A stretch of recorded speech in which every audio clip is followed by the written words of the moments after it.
All right, good afternoon. The July 22nd, 2026 meeting of the Housing, Arts, and Civil Rights Committee will come to order. It is 2:04 p.m. I'm Deon Foster, Chair of the Housing, Arts, and Civil Rights Committee. Will the committee clerk please call the roll? Council President Hollingsworth. Here. Councilmember Rink. Present. Vice Chair Lynn. Here. Chair Foster. Here. Chair, there are 4 members present. Thank you so much, and let the record reflect that Councilmember Juarez has been excused from today's meeting.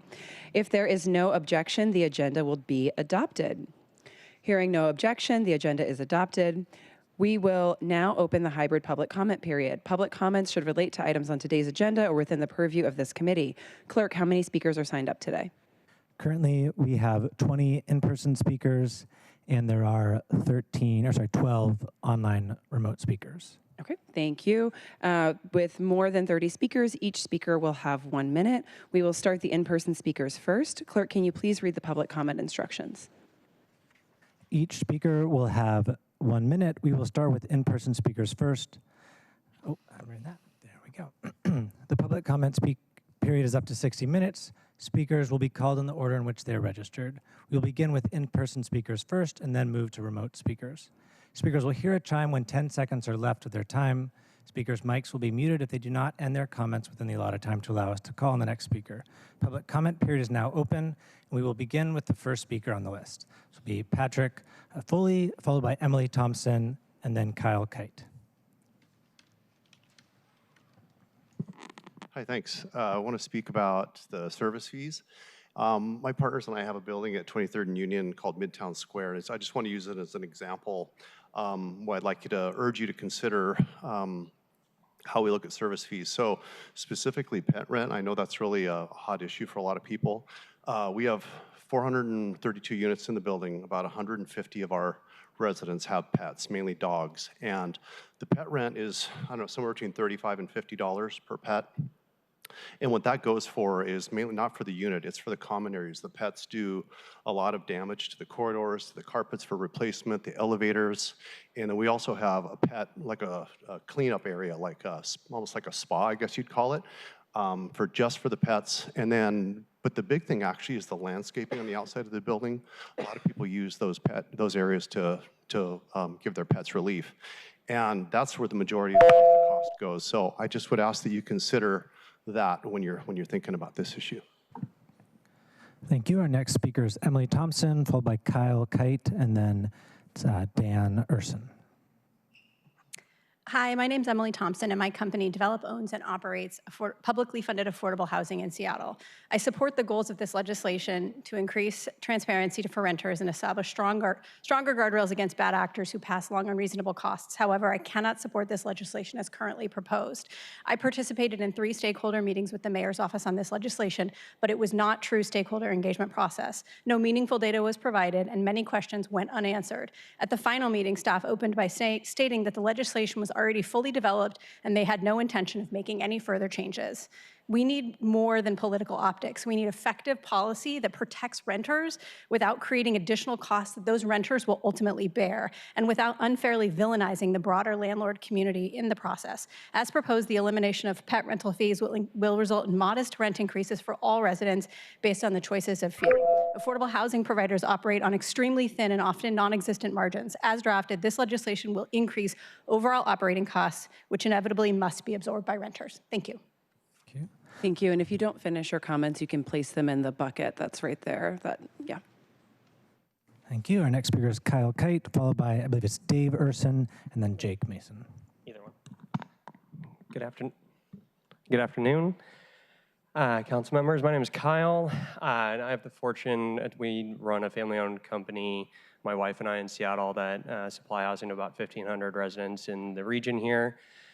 Here specifically speaking on pet rents, we charge between $25 to $50 a month in rent for pet rent. That is not a income generator for our properties. It's more to provide the cleanliness and peaceful enjoyment for the rest of the residents. I'm fully supporting transparency in the total cost and fees of renting. We've been doing that for years within our portfolio. Ironically, if this propositions get passed, my belief is that it does not actually provide transparency to the rest of the tenants in the building as well, especially those that do not have pets. 40 to 50% of tenants have pets and the others do not. We ran the math on our portfolio, and if we eliminate this, we think it's going to be about a 1.5% increase on rents overall for everybody in the building, including those that do not have pets. So strongly encouraging you to please not move forward with this bill. It's really meant to help with the overall enjoyment of the Thank you. buildings. Thank you. Thank you. All right, our next speaker is Dave Urson, followed by Jake Mason, and then Randy Beneker. Hi there, my name is Dave Enslow, and I own and manage apartments here in Seattle and develop as well. Like many local housing providers, we take pride in maintaining our buildings and creating communities where residents, including many pet owners, want to live. I appreciate the intent of Council Bill 121254. Greater transparency in rental fees is a worthwhile goal, and super important. I support that effort. I guess my concern, along with some other folks here, is that prohibitions on things like pet rent really do disproportionately affect the folks that don't have pets, and that the impact on the buildings is pretty dramatic from what pets bring. And so if we can maintain that, that would make a lot of sense to me. Our buildings invest in amenities and maintenance that directly benefits pet owners, including dog runs, dog wash stations, additional landscaping, waste stations, more frequent cleaning of common areas. We also experienced increased wear and tear on flooring, hallways, elevators, and outdoor spaces. Long story short, I think transparency is awesome, and if you can, it's hard to get people to invest in Seattle right now. Thank you. Yeah. If Bucket's there, if you want to have any additional comments, appreciate you. Thank you. Our next speaker is Jake Mason, followed by Randy Beneker, and then Howard Gale.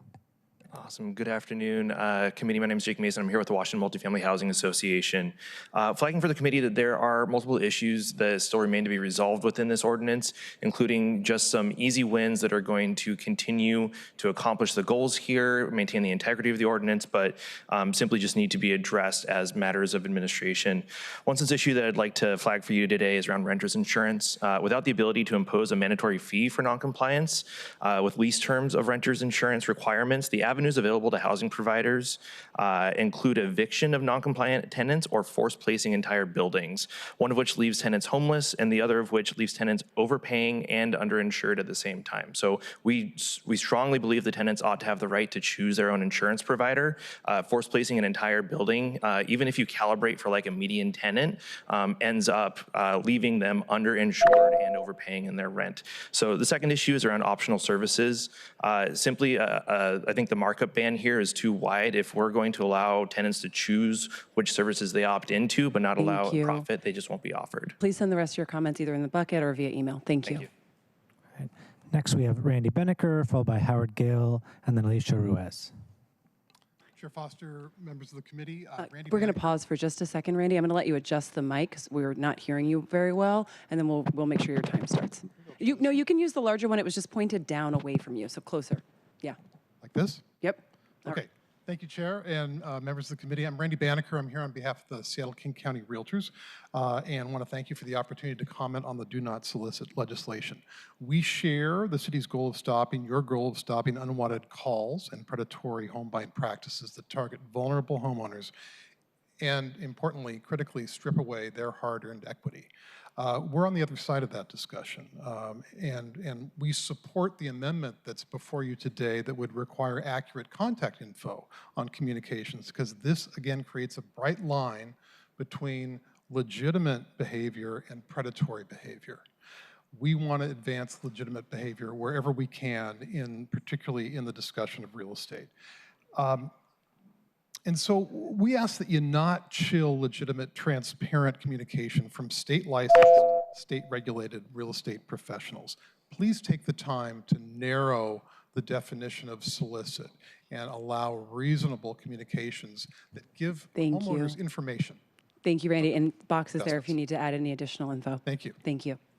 Okay. Next is Howard Gale, followed by Alicia Ruiz, and then Aiden Bernard. Good afternoon. The bill banning junk fees you are considering today lacks in many ways, most notably when it comes to enforcement. It is enforcement and true accountability where we can see if our electeds care more about the aspirational than the actionable, more about the performative than the practical, more about signifying than solutions. We have seen this with police accountability over the last decade, with failed attempts to rein in police violence at demonstrations, and just last week with Council Bill 121248 attempting to redress the failures of the aspirational hope that SPD would prioritize diversion over jail for drug offenses. We have a somewhat successful Office of Labor Standards to protect workers from wage theft precisely because we did not decide to place that office in the Office of Economic Development, where there's an obvious conflict of interest. Yet here we are giving SDCI, who serves the interests of developers, the power to protect renters, a job they have consistently failed to do over the decades. At an absolute minimum, you need to keep, if you're going to keep enforcement in SDCI, create an audit and accountability system. I already presented 10 items for you to consider, including the Howard. accountability. Howard, I would like please to put know the rest of your why that's comments not in being the box. included in this bill. Thank you, Howard. All right, our next speaker is Alicia, followed by Aiden, and then Poe. Good afternoon, Chair Foster and members of the committee. My name is Alicia Ruiz. I'm with Habitat for Humanity, Seattle, King, and Kittitas counties, and we're here today in support of Council Bill 121259. Homeowners across the city have described feeling hunted by repeated unwanted solicitations, causing real stress, fear, and pressure. This isn't a minor annoyance, it's harassment that wears down a homeowner's sense of safety in their own home. And it disproportionately targets seniors, people facing financial hardship, and communities of color who are already at greater risk of displacement. While Habitat homeowners are not necessarily victimized by these kinds of predatory home buying practices, they often target vulnerable homeowners in their communities, causing harm for the housing continuum as a whole. Homeowners who sell in response, a home should be a sanctuary, not a place where people have learned to brace themselves for the next call. Please support today. Thank you. And box is there if you want to put the rest of your comments. All right, our next speaker is Aiden Bernhard, followed by Poe Lepi, and then Kyle. Hello, my name is Aiden, and I live in District 5 off of Lake City Way. My family rents our townhouse, but I'm also a small-time landlord. I bought a house about 5 years ago in Linwood, but for many reasons, Seattle is now my home. Being a landlord comes with many responsibilities and duties. I have to repaint the walls every couple of years. I have to keep replacing kitchen appliances that I don't get any use out of. It really sucks. But mostly I have a responsibility to be transparent about the rent that my tenants pay me every month. It's any reseller's duty to society that they be transparent about their prices. Making up bogus fees is essentially a form of moral fraud.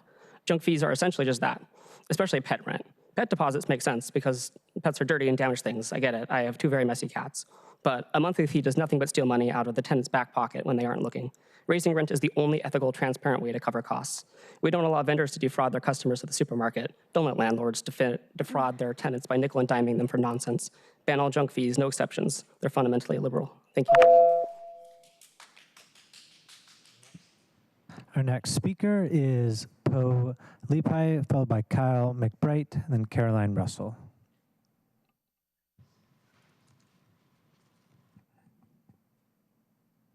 Hello, I am Poe Lepi with the Washington Housing Alliance in strong support of Councilmember Foster's bill to ban junk fees and to ask that you do not weaken it with amendments that will harm renters. Junk fees are a growing problem here in Seattle and across the state. This legislation is critical to protect Seattle's renters from displacement, eviction, and gentrification. Third-party companies like Valet Living are increasingly partnering with landlords to nickel and dime renters. Tenants are paying outrageous sums for services they don't want and can't afford. June matched March's record for the highest number of evictions in a one-month period in state history. King County and Seattle are driving these numbers, and renters of color are especially being harmed. This is a renter-majority city, and it's time to stand up with real, strong protections to help ensure that people can stay in their homes. Please pass this legislation quickly without amendments to limit who is protected or that would otherwise weaken the bill as introduced. Thank you. All right, our next speaker is Kyle McBride, followed by Caroline Russell, and then Hallie Willis. Can you hear me? Is this good? Okay. Hello, my name is Kyle McBride. I am a 17-year-old high school student.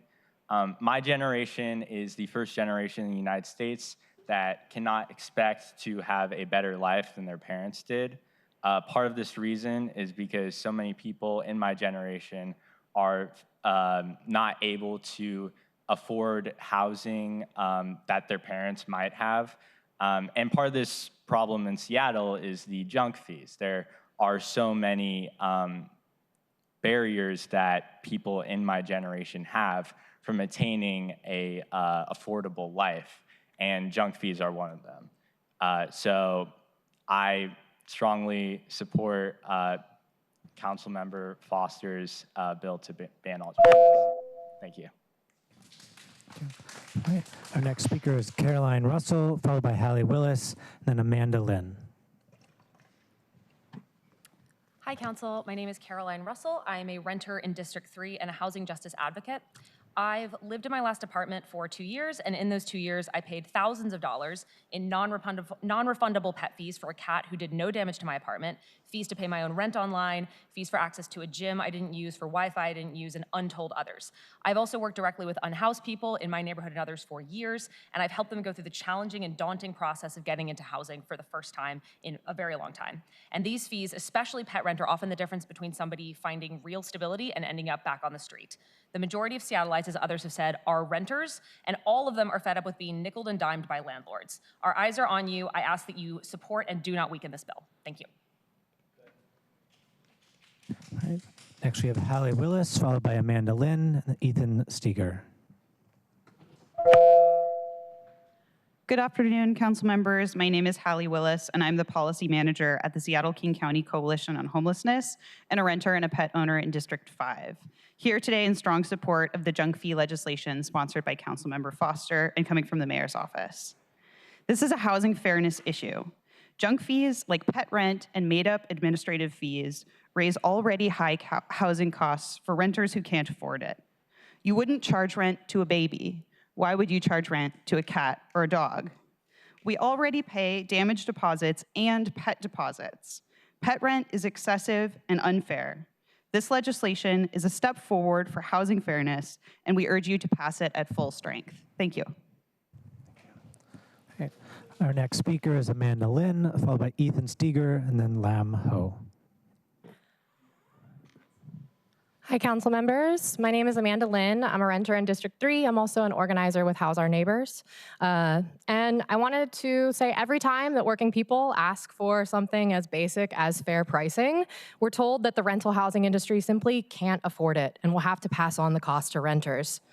Personally, I've spent years working in affordable housing and community development. I know insurance, maintenance, and operating costs have gone up. That's real, but that's not the whole story.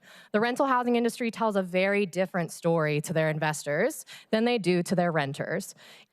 Its own market reports show that property income is still growing, and landlords consistently celebrate the fact that new apartment construction has fallen by nearly 60% because it means even greater pricing power for existing landlords in the years ahead.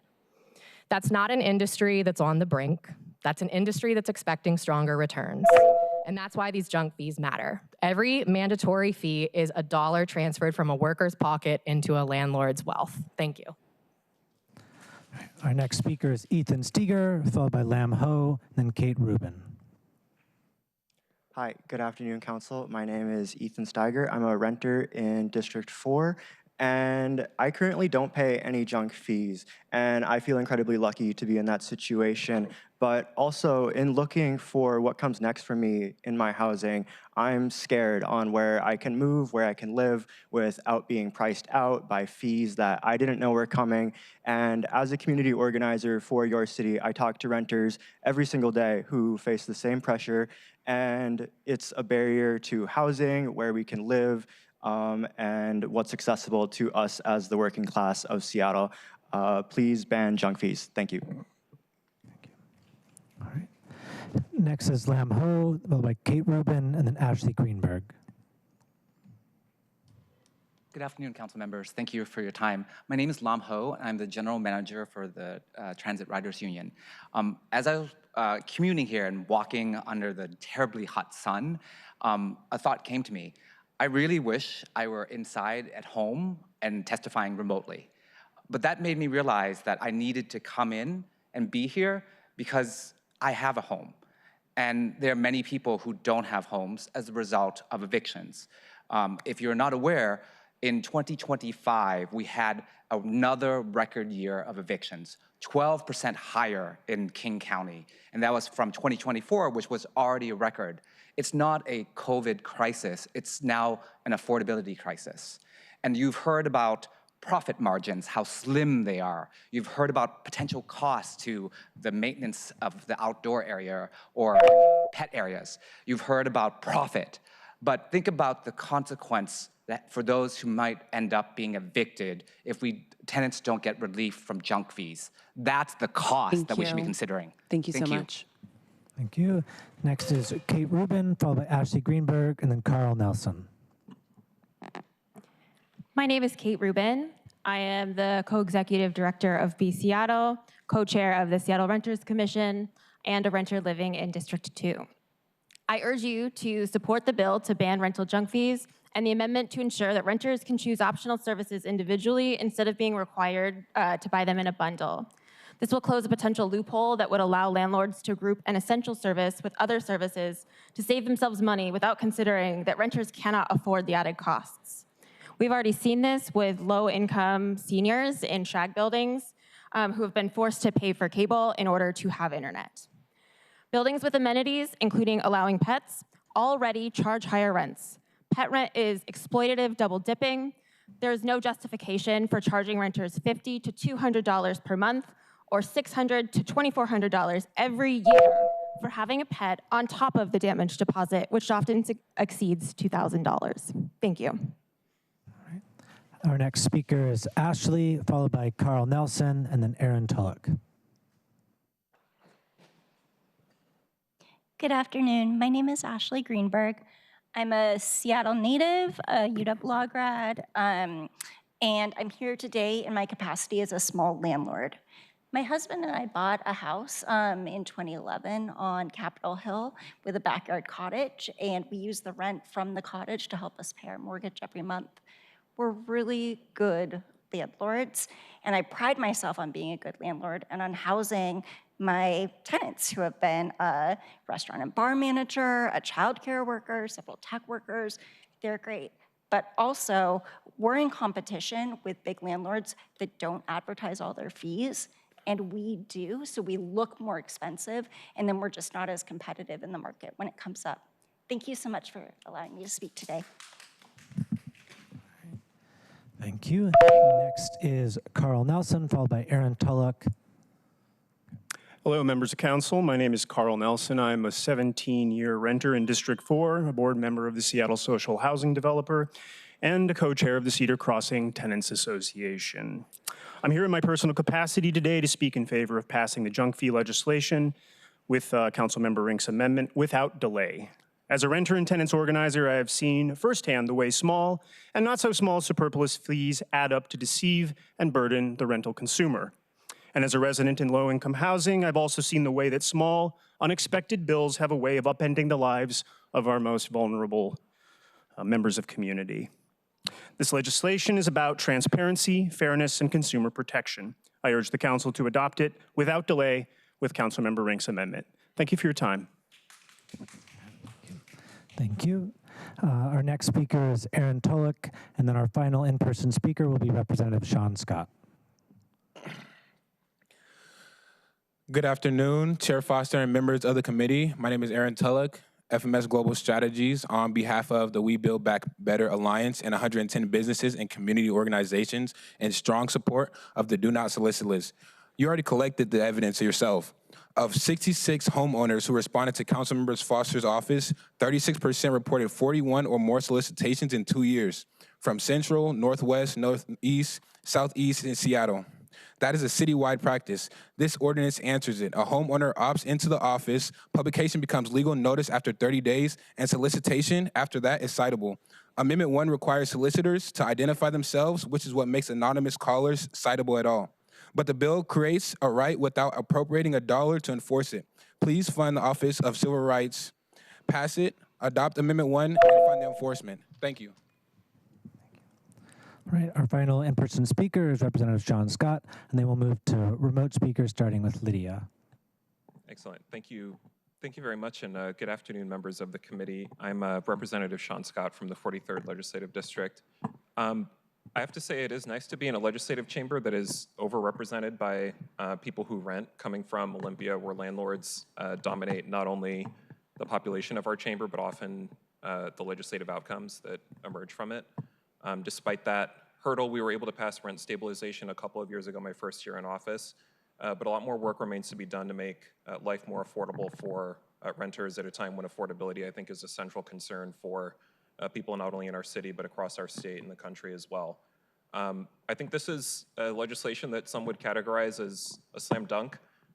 It's something that would make life a lot easier on people who live in my district, representing a district that is 3/4 renter, 75% renter.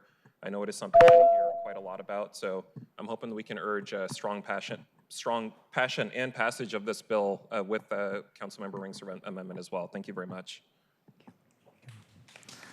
All right. We will now move to remote speakers. The first speaker is Lydia Felty. Please press *6 when you hear the prompt that you have been unmuted.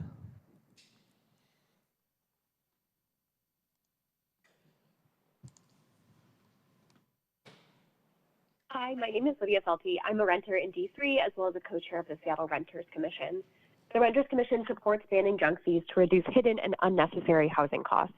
As renter advocates and renters ourselves, we're no stranger to the intimate impact of junk fees on housing stability. This legislation is about transparency and predictability, and it's about upholding the renter protections designed to protect renters from price gouging.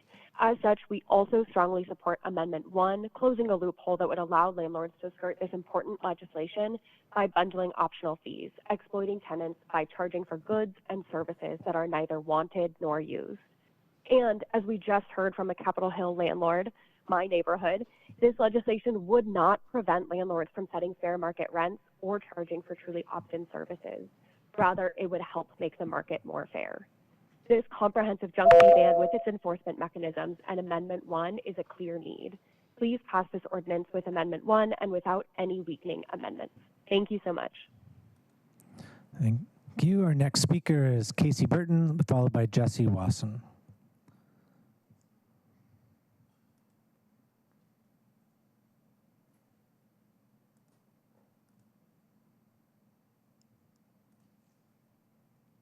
Good afternoon, and thank you to the council for being here today.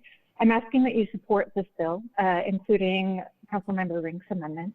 I think that it's time that renters have the chance to know what they're getting into when they look for an apartment. You shouldn't be finding out at least signing what your charges are going to be once you've already paid a holding fee that you probably won't get back. How can we expect renters to make the choices that are best for their budget if they don't know the true cost of an apartment? In particular, I want to address pet rent. First, landlords shouldn't charge you for every single part of your home, every plant, every piece of furniture. It's ridiculous. Second, it's exploitative. Another way to squeeze money out of renters who just want to make sure that they and their companions have a roof over their heads. Third, a lot of landlords are complaining about the increased costs and impact on other renters. But oddly enough, we aren't hearing these complaints from other renters who they say would be impacted, just the people who run these rental businesses. Further, landlords already collect pet deposits and can send any additional amount. Thank you. Our next speaker is Jesse Wasson, followed by Rick Kay.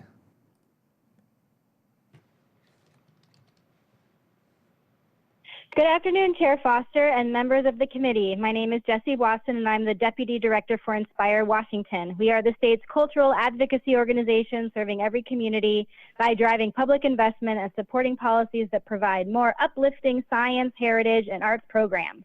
Today, I'm here to convey our support for the Seattle Arts Commission and their public letter to the mayor addressing their budget priorities. Inspire Washington is in full support of their 3 requests, which include 1, dedicating full admission tax to the Office of Arts and Culture, 2, allocating 10% of the Shield Seattle funding to arts and culture, and 3, committing to expanding the collection of admission tax to the Soto Stadium.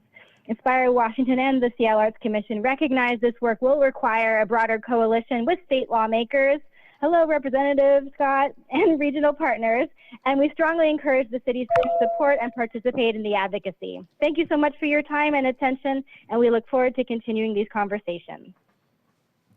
Our next speaker is Rick Kay, followed by Ann Tyson.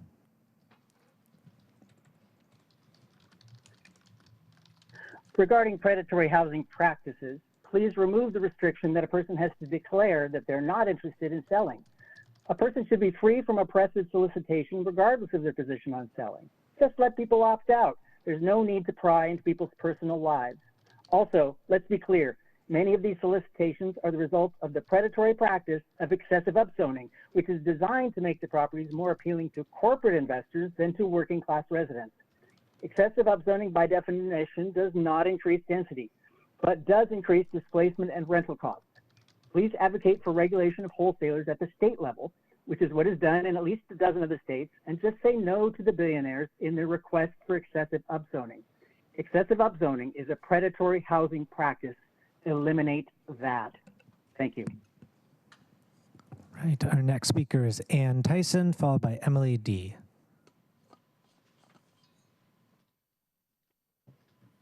Good afternoon. I'm a homeowner in Northeast Seattle District 4, and I really agree with the last speaker.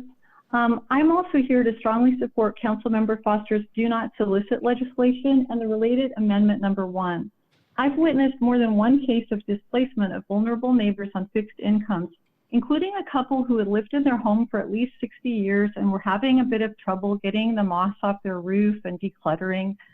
This couple and other neighbors were harassed and misled by slick salespeople into selling their homes for cash. Often they don't have a good ability to judge these supposed deals, which end up being disasters. The homeowners must then start over without their longtime support networks. If such predatory and unwanted solicitation were not allowed, the homeowners and their families would naturally feel they have more time and space to consider other options that would preserve their quality of life and their communities. Please help stop this displacement that's happening all over Seattle. Thanks so much for your time. Our next speaker is Emily D., followed by Colleen McAleer.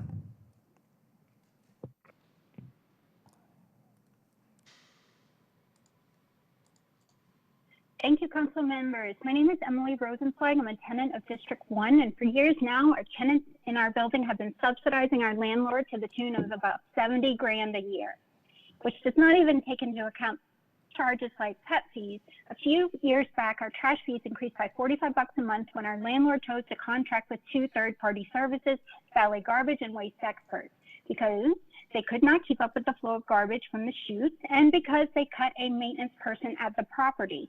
Our building fought this enrollment by citing Seattle Municipal Code, which says landlords are legally responsible for maintaining communal areas of the property, but SCCI said that they could not enforce this code because the services are written into our leases.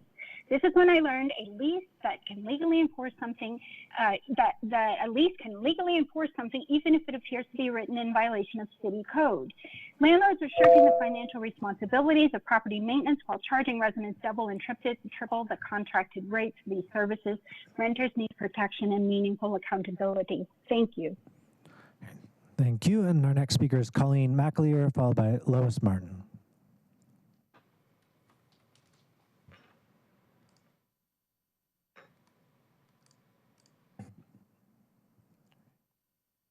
And Colleen, if you can press *6.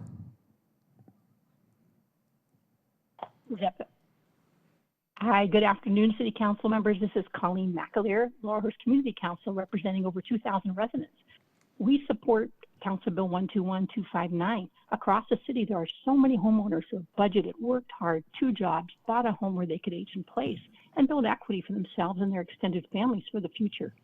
Over time, sometimes on fixed incomes, folks get a hard time to maintain their homes, become a target for unwanted solicitation, but their home is still their home base, and their neighborhood is their support network that they should be able to enjoy these earned benefits as they grow. Being continually solicited to sell your homes is harassment, pounded with unwanted calls, pop-in visits, and mailing. And sometimes the elderly and the vulnerable, they get overwhelmed, and they finally take the cash, which seems like a good deal, and leave. But these homeowners are displaced elsewhere, and they could have gotten a higher price if sold on the open real estate market with multiple offers, and they have to leave their network. We support 121259 and give a chance for folks to cohabitate maybe with their parents, and maybe they'll be able to buy that house in the future. Thank you so much.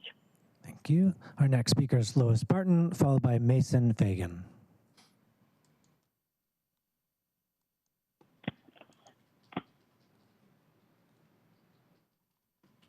Hi, good afternoon. My name is Lois Morton, and I'm a third-generation Central District resident, homeowner, small business owner, and one of the founding members of the Black Homeowners Policy Council. PB 121259 names what is happening to us. It says predatory home buying practices target communities of color, contributing to displacement and the erosion of generational wealth. And that is my life. I've kept a file since 2015, letters, postcards, emails, signed agreements left on my porch, text calls from overseas call centers, targeting my home and my business property, including our playground, one of the few left in this neighborhood. The bill also recognizes damages from mental suffering, and that matters because every unsolicited contact is a stressor. It's designed to wear you down until you give in. I support this bill because it covers the entire city, it names the harm, and it gives us a legal tool to hold a boundary. I ask that the council please vote yes, and your yes vote will make a difference, and it's what our community needs. Thank you. All right, our next speaker is Mason Fagan, followed by Aiden Carroll. And if folks have any additional comments, they can provide those over email. Thank you. Hello, my name is Mason Fagan. I'm a resident of Crown Hill. I'm an MBA graduate from Seattle University and a former hospitality manager. From my experience, landlords and corporations have the profit margins to be able to cover all of these ancillary costs with the profits from the rent they charge, which takes up more than 30% of the income of the average renter. These fees did not exist a generation ago. This is a status quo that has been set by the extractionary policies meant to hold up the lifestyle standards of capital owners while degrading that of the working class. Access to amenities and allowance for pets are marketing tools that increase occupancy. They shouldn't be charged on top of the exorbitant rent costs.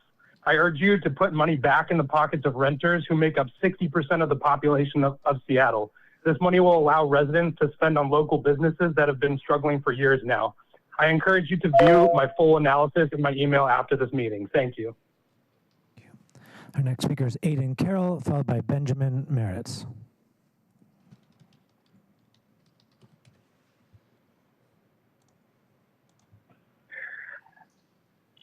Hi, I'm from Capitol Hill. I live in Wallingford, and I am here to urge you to ban junk fees, especially, but not only, pet rent and the ratio utility billing system, which I'm sure you have heard about. Several people, including Kate Rubin, gave an excellent explanation of how pet rent is duplicative. If there's actually damage, tenants end up paying it anyway. All of these things, if landlord is facing any kind of financial hardship, they can just change the number on the advertisement to be the number the tenants are already paying. It's not a matter of increasing or decreasing the rent. It's a matter of truth in advertising. Meanwhile, tenants have already, in many cases, been evicted, which is why you're working on the shelter expansion. That's understandable because the housing's not going to be fixed fast enough, but the shelter expansion will take years too. You need to create a couple of sanctioned camps in every council district. There is no other place for people to go. That is just the way it is, and everything's so expensive. All right, and please share any additional comment over email. Next, we have Benjamin Meritz, followed by David Haynes.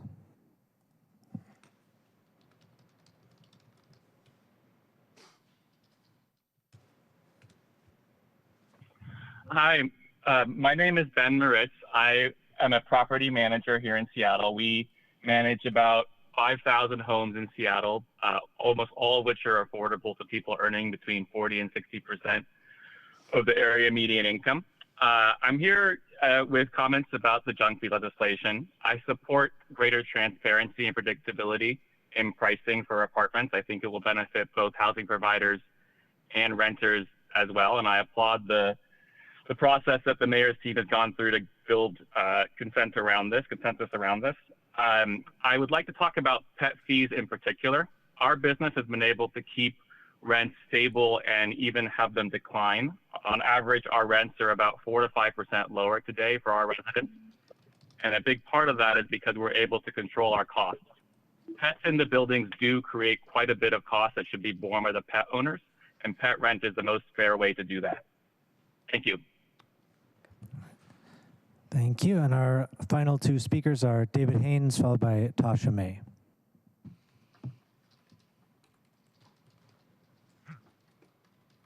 Hi, thank you, David Haynes.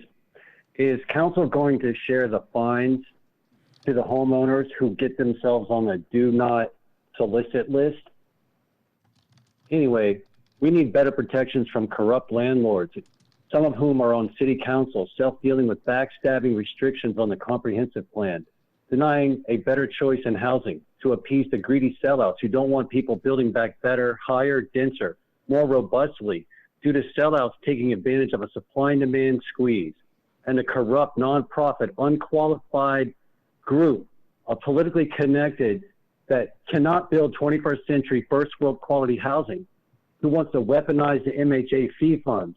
Yet I want to know, why isn't council creating a law that says that when you move in and you discover your landlord artificially inflated and dilapidated their housing, and you got flawed floor plans, and when your neighbor shuts their door, the wall shakes, you should be allowed to renegotiate the inflated rent. And you shouldn't have to pay $50 to Essex because they got one group handling 7 If you can provide any more comment over email, our final speaker will be Tasha May.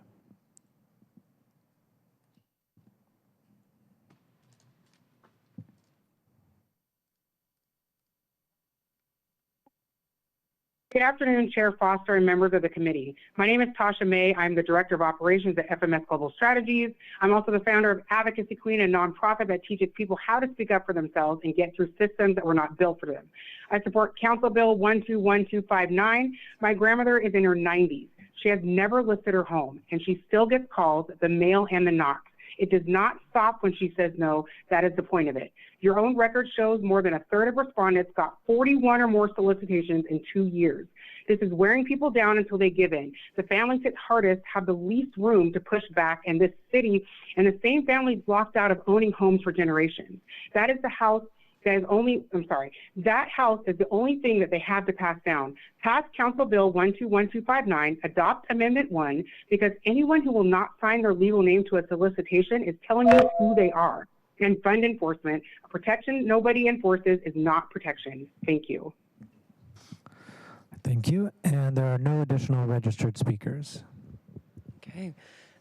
As always, thank you so much to all of the folks who came down or showed up in person to provide public comment. With that, we will now move on to our first item of business, items 1 through 8. Will the clerk please read the items into the record? All right. Agenda item 1, appointment 03547, the appointment of Zoe Bailey Stylanias as member of the Seattle Human Rights Commission for a term to July 22nd, 2027. Agenda item 2, appointment 03548, the appointment of Terry Lynn as member of the Seattle Human Rights Commission for a term to July 22nd, 2028.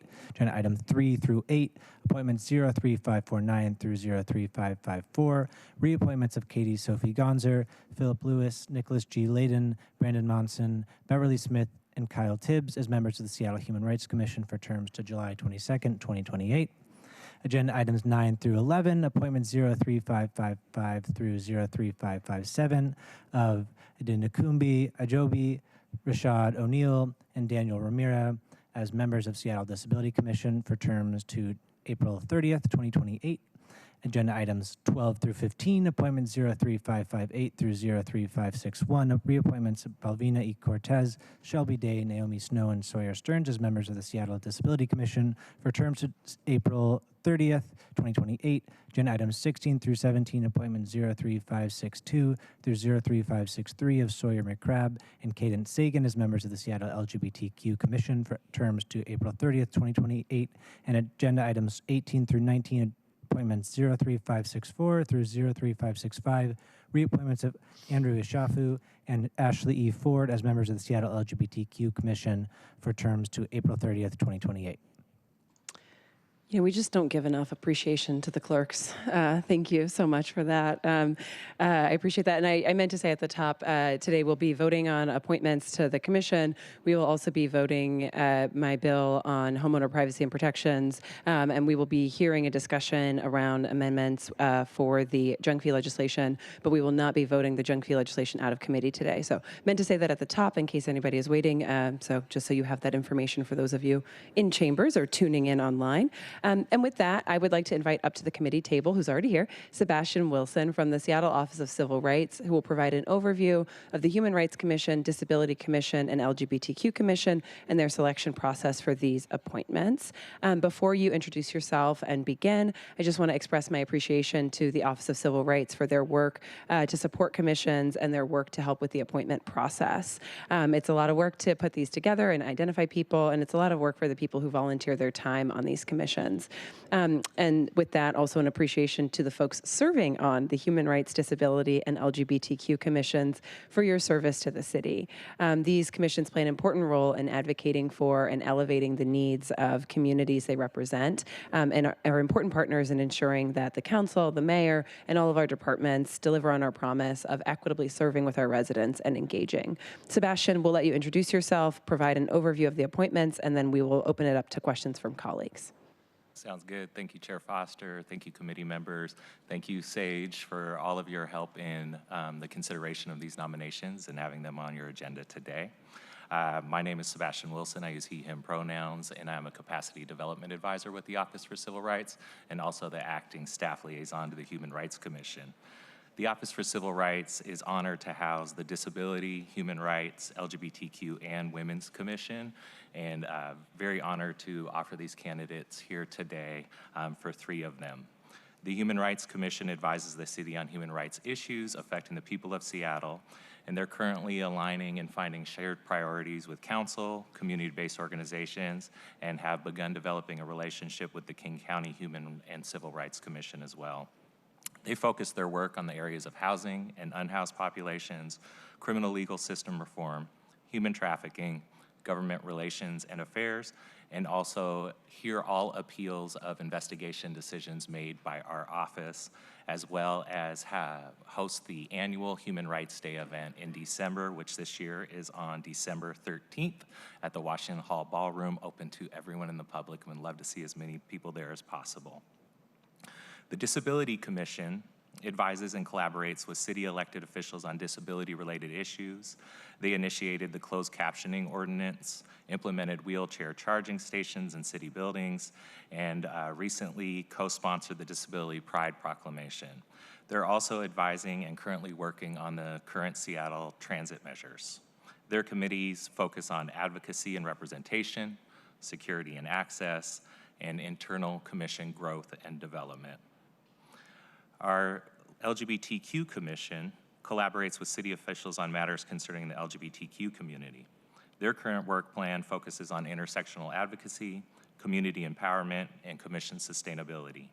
They recently held the annual Pride flag raising event, which had a couple of hundred in attendee, and I know that most of you on the panel were there as well. And in June, and then they have advocated for a civil state of emergency in response to the number of transgender and queer individuals moving to Seattle, fleeing detrimental policies in other states across our country. The process is essentially the same for our recruitment in all commissions. We seek out applicants who are from diverse backgrounds and experiences, and this includes a commitment to intersectional justice, policy interests, and participation in some of the current work groups. Our recruitment is through community events, online engagement. Most of our traction is through LinkedIn and the city website, and of course, word of mouth. And that comes from elected officials, past and current commissioners, and city staff. We then review applications of candidates, coordinate interviews, and the panelists include an SOCR staff liaison and confirmed commissioners. And then a recommendation is made and vetted by the commission's division manager. Appointment packets are sent along to the appointing parties for signature, and once signed are received by the city clerk's office, and then Councilmember Foster's staff works their magic to get them here on the council calendar.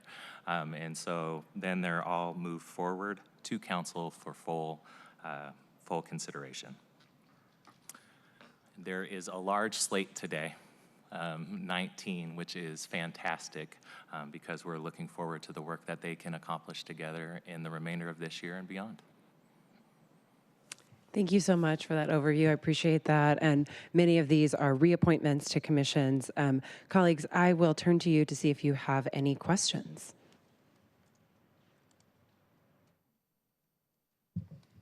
Okay, seeing none. Oh, is there one? I'm sorry. Councilmember Rink. Thank you, Chair Foster. I just wanted to take a moment to express my appreciation to the Office of Civil Rights for your work supporting these commissions. Colleagues, the fact that we have these commissions is incredibly valuable. And I know my office has really enjoyed engaging with our numerous commissions on different policy matters, legislative matters, advocacy efforts, and just to be able to learn. And so just want to take a moment to appreciate the work of OCR and supporting the work of these commissions, because that work translates into better policy, in my opinion. So thank you, and thank you, Chair. Absolutely. It's our honor, and I just want to say as well that we really appreciate you seeking them out for their expertise, and they definitely feel appreciated and engaged in the work too. So thank you. Fantastic. Thank you for that. And apologies, I missed your hand there. All right, colleagues, any other questions or comments before we move for a vote? Okay. I move that the committee recommend confirmation of appointments 03547 through 03565. Is there a second? Second. It is moved and seconded to recommend confirmation of the appointments. Are there any further comments? Okay. Seeing none, will the clerk please call the roll on the recommendation to confirm appointments? Council President Hollingsworth. Yes. Councilmember Rink. Yes. Vice Chair Lynn. Yes. Chair Foster. Yes. Chair, there are 4 votes in favor and none opposed. Fantastic. The motion carries, and the committee recommendation that the appointments be confirmed will be sent to the July 28th, 2026 City Council meeting. Thank you so much. We really appreciate you. And before we move on to agenda item 20, colleagues, if there is no objection, I'm going to move the committee into recess. For folks, we had a long committee meeting this morning, and I just need to step off the dais briefly. So if there is no objection, the committee will be in recess until 3 o'clock. Hearing no objection, the committee is in recess until 3 o'clock.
All right, Seattle Channel, we are ready to begin again. Let me know when Seattle Channel's back on. Are they on? Okay. All right, fantastic. Thank you so much. It is 3:01 p.m. and the committee will now reconvene. I'm so excited to now move on to agenda item 20. Will the clerk please read the item into the record? Agenda item 20, Council Bill 121259, an ordinance relating to unfair housing practices, adding new protections for homeowners for unwanted solicitation of residential property by establishing the do not solicit list, providing an enforcement process, prescribing penalties, amending sections 1408020 and 1408190 of the Seattle Municipal Code, adding a new section 1408042 to the Seattle Municipal Code, and adding reporting requirements for briefing, discussion, and possible vote. Okay, fantastic. And we'll be hearing from Jen Lebrecq in just a moment. I move that the committee recommend adoption of Council Bill 121259. Is there a second? Second. Thank you. I would like to invite up to the committee table Jen Lebrecq from Council Central staff, who will provide an overview of several changes that were made to the bill before the bill was introduced. And Jen will also provide an overview of Amendment 1, which I am sponsoring. Before she begins, I'm really excited to bring this forward, this important piece of legislation for a vote in committee today. This is legislation that will help families build generational wealth by disrupting excessive solicitation and ensuring that homeowners can live in peace in their homes. I want to express my deep sense of gratitude to everyone who has shown up to share their stories of how unwanted and repeated solicitations impact the well-being of our homeowners.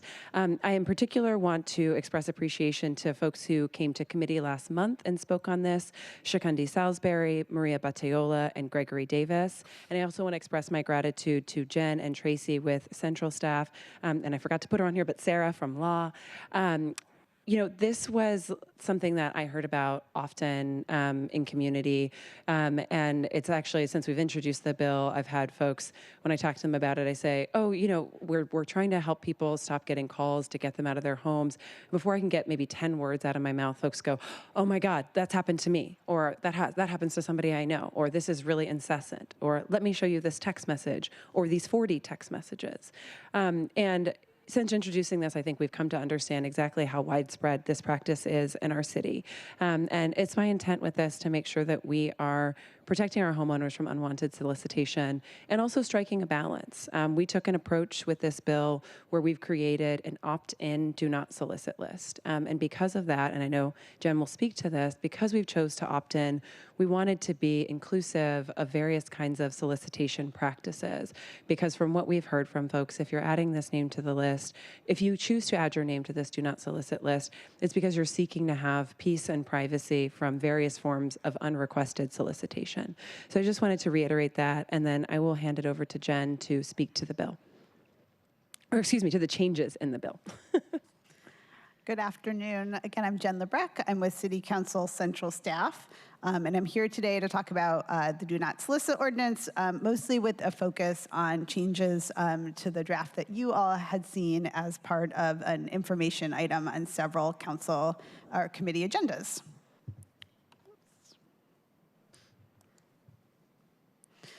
So just as a reminder, big picture, this ordinance would establish a new unfair housing practice prohibiting unwanted solicitation of residential properties, and it would establish a do not solicit list that homeowners could opt into that would protect them from unwanted residential property solicitations. The ordinance, including the list, would be administered by the Office of Civil Rights. This legislation was discussed in its draft form at both a June 29th committee meeting as well as July 8th. And some changes were made from the draft version to the introduced version, largely based on stakeholder feedback. Those changes included that we added new recitals related to public comment in the panel conversation at the June 29th committee meeting. We expanded the definition of residential property owner to include any person having the right to sell or approve the sale of the property. And this was intended to include heirs who are living in a home, but maybe the home wasn't going through probate. And so it was intended to broaden essentially the pool of folks who would qualify to be able to put their name on the do not solicit list. We added 2 actions that explicitly do not constitute solicitation in order to be clear. That included communication that was initiated by the property owner or any action by a government or any action by a person acting on behalf of a government or utility. We removed the option for a property owner to remove their name but not their address to the list, as the list could not constitute public notice without both name and address. We clarified that placement on the do not solicit list constitutes notice of desire not to be solicited or to sell. We clarified that notice of a residential property owner's desire not to sell their residential property or be solicited includes but is not limited to being on the do not solicit list. So a residential property owner may notify a person of their desire not to be solicited or to sell their property in writing or orally. So if someone came to a homeowner's door and they weren't on the do not solicit list and the person said, I don't want to be solicited anymore, and then that person came back, that would actually also be a violation of this unfair housing practice. You don't, if you verbally verbally or in writing communicate that you don't want to be solicited and someone returns, it can also be constituted as a violation of or as an unfair housing practice. And we clarified that the list could not be used for commercial purposes. We also added a reporting section. We are requiring a report in July of 2028 and 2029 that provides the information listed here on the slide, broken down by council district. And we also asked the OCR report back to council on efforts to coordinate with the Department of Financial and Administrative Services on outreach and enforcement of Ordinance 127292. This was a bill that passed last year that regulated wholesalers. There is a lot of overlap in terms of policy intent, and so the goal here is really to ask the departments to work together to think about how to spread the word about both of these ordinances. And I'll stop there. Thank you so much, Jen. Colleagues, any questions? Actually, excuse me. Jen, we're going to turn to you to provide an overview of Amendment 1, and then we'll take any questions, and I'll make some final comments. Great. So Amendment 1 is sponsored by Councilmember Foster. This amendment would add a new unfair practice related to failure to disclose contact and other identifying information. It would only apply when a residential property owner who does not want to sell or be solicited has been solicited. As a result, someone who solicits when a homeowner does not want to be solicited and fails to disclose their contact information could be issued a citation for 2 violations, one for unwanted solicitation and another for failure to disclose contact information. And one of the intents here is to facilitate enforcement with the idea that if contact information is provided, it may make it easier to identify the company or the person who is doing the solicitation. Thank you so much, Jen. I appreciate that. And you spoke to this very well, but that is the intent of this amendment, is to make sure that we have identifiable information, and it also allows OCR to pursue a second penalty for those who may attempt to skirt enforcement by not disclosing their identity. I will first move to amend Council Bill 121259 as presented on Amendment 1. Is there a second? Second. It has been moved and seconded to amend the bill. Are there any comments on Amendment 1? Just double checking as I missed them before. Okay. All right. Will the clerk please call the roll on the adoption of Amendment 1? Council President Hollingsworth. Yes. Councilmember Rink. Yes. Vice Chair Lynn. Yes. Chair Foster. Yes. Chair, there are 4 votes in favor and none opposed. Okay, the motion carries. And before we move to vote on the bill, I will check to see if there are any comments or questions from committee members about any of the changes to the bill that were just discussed by Jen Lebrecq.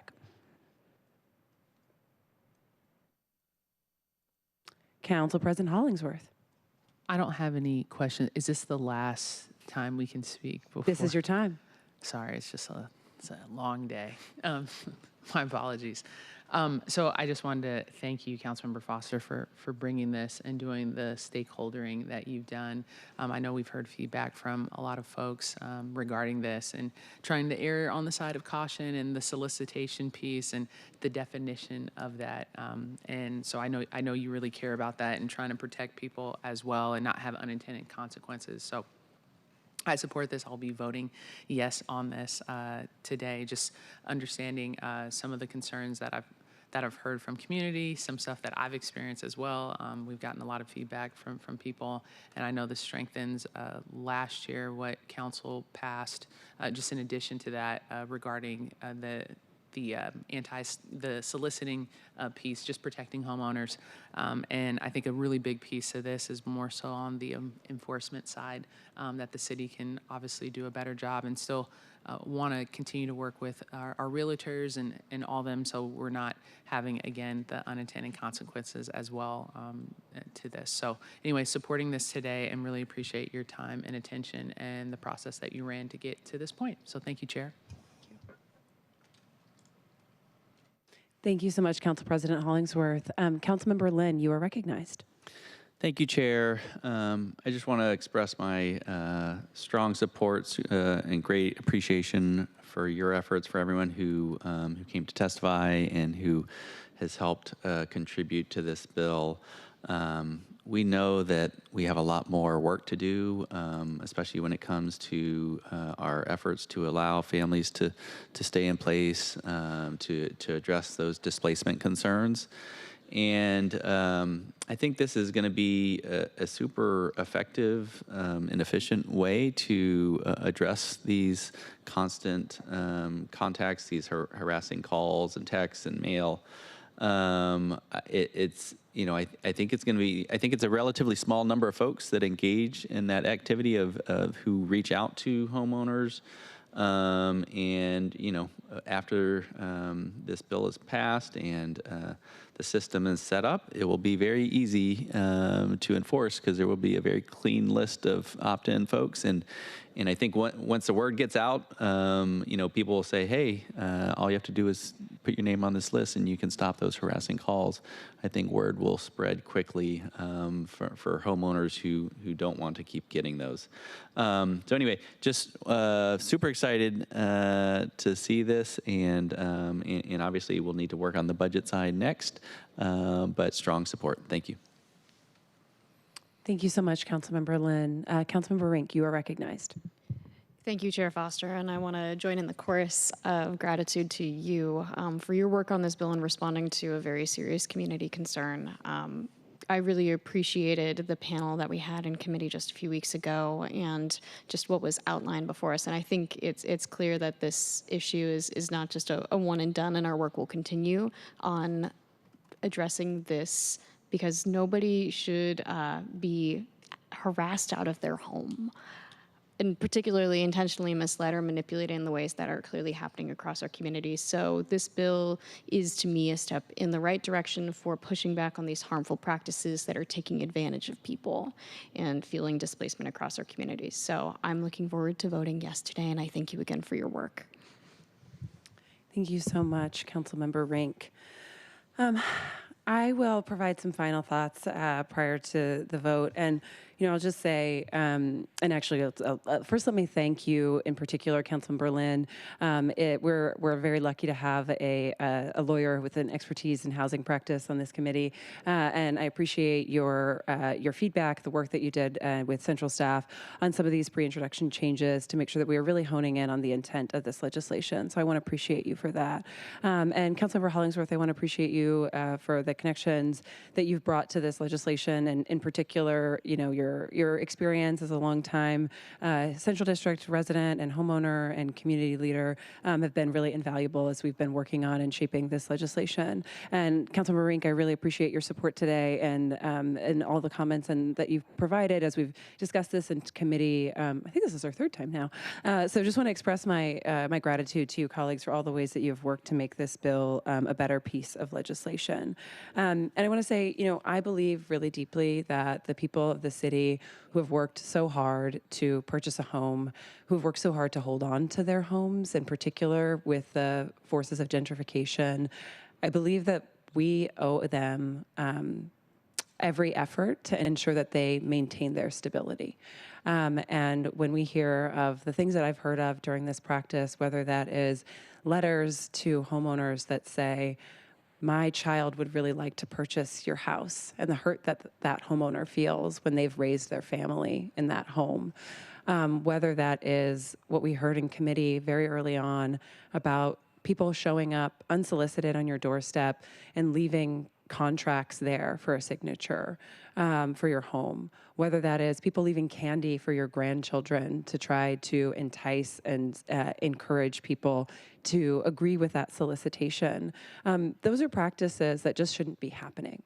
And so through this legislation, through allowing people to say, I don't want to be solicited, I want to live in my home in peace, I think that we are both, we're providing two things. We are providing additional stability to our homeowners, but we are also providing the ability for those homeowners to live in peace and enjoy the privacy of their home. So colleagues, I'm excited to bring this forward today, and I ask for your support. With that, I move that the committee recommend adoption of Council Bill 121259 as amended. Is there a second? Second. Second. It is moved and seconded to recommend adoption of the bill. Are there any further comments? All right, will the clerk please call the roll on the recommendation to adopt Council Bill 121259 as amended? Council President Hollingsworth, Yes. Councilmember Rink, Yes. Vice Chair Lynn, Yes. Chair Foster. Yes. Chair, there are 4 votes in favor and none opposed. Fantastic. The motion carries, and the committee recommendation that the council bill be adopted as amended will be sent to the July 28th, 2026 City Council meeting. And before we move on to our next item of business, I really want to express my deep gratitude. I'm sorry, I thanked a lot of people, but I forgot to thank you, Sage. So thank you so much for all of your incredible hard work and leadership on this, connecting with people, doing a lot of follow-up, and clerking the committee. Really couldn't do it without you. And want to also express my gratitude to Nosheen, who's been holding it down in our office, and to all of the staff who worked on this. Okay, we will now move on to our next item of business. Will the clerk please read item 21 into the record? Agenda item 21, Council Bill 121254, an ordinance relating to rental agreement regulation requiring disclosure of fees, prohibiting and limiting certain fees, requiring retention of compliance records, expanding investigation authority, and establishing new enforcement mechanisms, amending section 724020, 724050, 724060, 724.120, and 724.030 of, and adding new sections 724039, 724040, 724.045, 724.170, 724.180, 724.190, 724.200, 724.210, 724.220, 724.230, and 724.240 to the Seattle Municipal Code for a briefing, discussion, and a possible vote. All right, thank you so much. And once again, we appreciate you so much. I would like to invite up to the committee table H.B. Harper from Council Central staff to provide an overview of the legislation. And as we are making sure that H.B. is set up at the table there, I just want to do a quick overview of the planned process for this bill. So after discussing this bill as an informational item at our last committee meeting, we are today formally introducing the legislation, and we will also be hearing Amendment 1 being brought forward by Councilmember Rink. We will not be voting on the bill or the amendment today, but we want to provide an opportunity for committee members to ask any questions they have about the bill or the amendment. I plan to hold a vote during our next meeting, and am planning to schedule a special committee meeting on Monday, August 3rd, so that we have the ability to hear this bill again during that committee meeting. HB from Central staff, so colleagues want to make sure if there are any additional amendment ideas, HB has asked for those amendments to her no later than July 27th. We also today have with us, and I want to express my appreciation, members from the Mayor's Office and SDCI and Chambers. Okay, so that is just a little overview of the process. And before we start off, I want to again express my gratitude to the Mayor's Office and to her team for their work and their leadership on this bill, as well as the over 30 community members who showed up last committee meeting. There were probably 20-something members here today during public comment to talk about the impacts of rental fees and how that's adding costs for renters. So thank you all for showing up and participating in this process. HB, when you are ready, please introduce yourself and begin with your presentation. And after you're done, we'll pause for questions from the committee before we turn to discussion of the amendment. Thank you. H.B. Harper, Council Central Staff. So we're here to discuss Council Bill 121254, rental fees and enforcement. So this briefing will cover some background context for these regulations, an overview of the draft legislation, including a breakdown of requirements, fees proposed to be allowed and prohibited, and some details on implementation and enforcement, as well as a description of fiscal impacts. So the draft legislation enters a landscape of landlord-tenant related laws in Washington that began in the 70s with the Residential Landlord-Tenant Act, which is a state law establishing a shared framework for the duties, obligations, and rights of both tenants and landlords. What's on the books today, of course, it's been amended many times. At the state level, there are a few fee-related regulations, including stipulations on fees for late rent, prohibiting fees or deposits to be on a wait list, caps on fees or deposits to hold a dwelling unit, that kind of thing. So Seattle entered this regulatory landscape in the 90s with bills establishing terms and laying the foundational framework related to security deposits and notices for rent increases. And then in the mid to late 2000s, the council passed ordinances capping the amount of security deposits and move-in fees, allowing move-in fees to be paid in installments, and beginning to establish enforcement mechanisms. And then in 2023, late fees were capped. So from a fee perspective, the initial move-in fees and deposits and late fees, those have really been the focus of much of the regulation in the landlord-tenant space.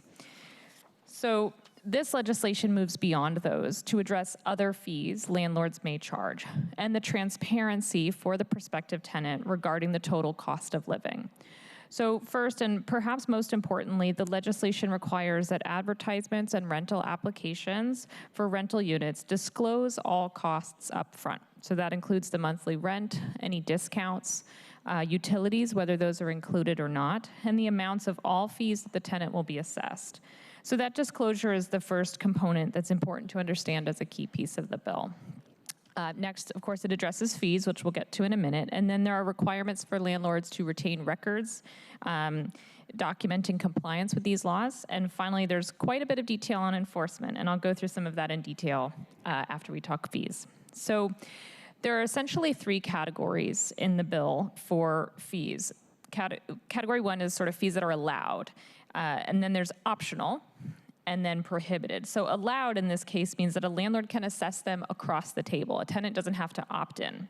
So the list on the screen here shows you those fees that are allowed, which include many of them that are already regulated, as well as proposed additional allowed fees for replacement keys, lockout fees, and fees for payment returned with insufficient funds.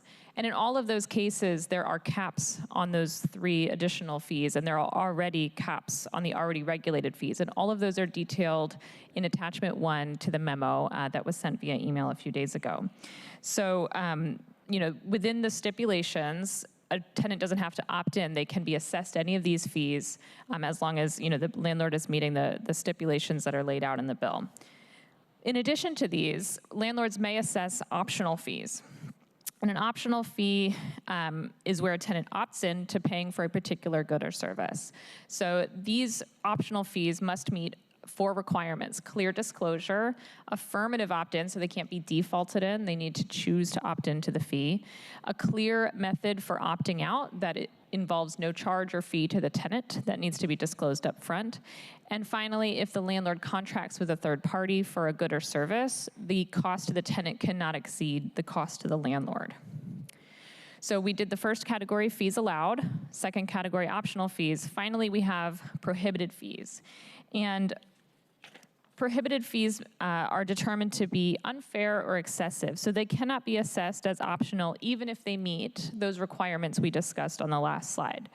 So there's a list on the screen, but beyond this list, the Seattle Department of Construction and Inspections is also given the ability through the legislation to determine additional fees to add to this list as being unfair and excessive, and they would do that via a director's rule. And there are factors the director shall consider before putting such a rule out there, and that's all laid out in the bill. But so the list on the screen may grow over time, but as proposed, it includes the use of in-unit appliances, access to common areas, but note, and those for both of those, there are exceptions.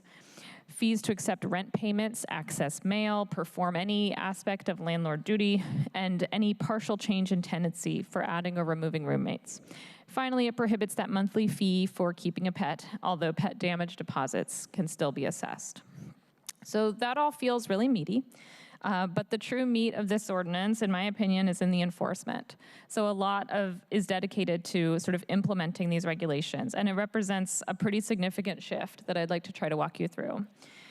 So today already, SDCI can investigate individual complaints from tenants related to existing regulations like notice and move-in fees, and can issue citations and assess penalties.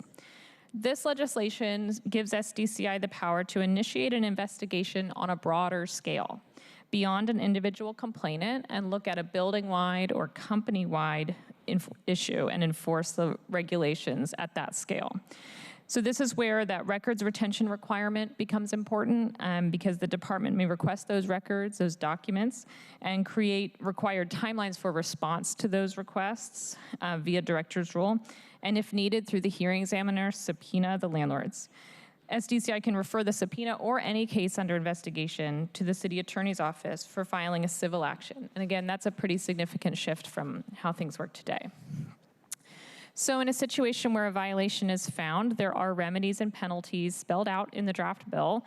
They're summarized at a very high level here and spelled out in detail in attachment 2 to the memo. And I wanted to note that the director does have some discretion here, and the legislation gives the director some direction and factors to consider in exercising that discretion. In terms of fiscal impact, enforcement of this program is expected to require 3 additional FTEs on an ongoing basis, as well as initial startup costs related to outreach and engagement for tenants and landlords. The bill itself does not change appropriations, but as part of the 2027 budget, an increase of about $1 million is anticipated. The increase is expected to be paid for via a new per rental unit fee that's charged as part of SDCI's annual fee bill, which will be part of the council's 2027 budget legislation. The 3 FTEs would include 2 code compliance analysts and a senior planning and development specialist to handle increased case intake, investigations, and landlord assistance. The hearing examiner and city attorney's office are expected to be able to absorb any additional work that results from this bill, and so they're not asking for additional resources. And with that, I'm happy to answer any questions and/or speak to the amendment when you're ready. Thanks. Fantastic. Thank you so much, HB, for that overview of the legislation. Colleagues, I intend to go to you first for questions about the legislation as is prior to going to the amendment. Are there questions from the presentation from central staff? Okay. Well, I'll ask a few, even though I'm sponsoring it, because I love to make sure that there's clarity in the public realm. Can you just share a little bit more? And I know we heard from our speakers at the mayor's office, as well as one of the economists from Stanford last week at last committee meeting. But can you just speak a little bit around the intent to do the prohibition on all fees except for those that are expressly allowed by the ordinance? Yes, in terms of structure, sort of structuring the ordinance that way. Right, so there are a few different ways you can try to regulate fees, and rather than naming every single fee that's prohibited, taking an approach where we name what's allowed and say that everything else is prohibited, as long as it doesn't fall into that optional category, sort of ensures that we're not playing whack-a-mole with discovering new fees that landlords are sort of renaming or reviving in different forms. Thank you so much. And I think thank you for that, HB. And I know I asked this last week, but I'll just say it again, or last committee meeting, I'll say it again though. My understanding when it comes to pet rent is that we are still allowing a pet deposit as well as any potential charges for damages. Can you speak to that briefly? That's right. Pet damage deposits are still allowed, and there's stipulations regarding repair when damage is done that I believe are in state law. So nothing about that is changing. Thank you so much. Colleagues, any further questions for HB? Okay. I believe we're going to turn to you now, HB, to provide an overview of Amendment 1. Given we won't be voting on amendments today, we'll just be having an overview and a discussion.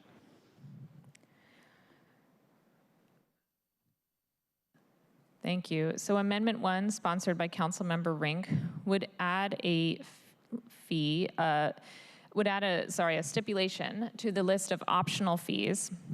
So if an optional fee is assessed that is a bundled set of goods or services, such as a technology fee, bundling cable and internet, this amendment would require that the landlord also make each component of the bundle available separately. So it cannot solely be offered as a bundled set of goods or services.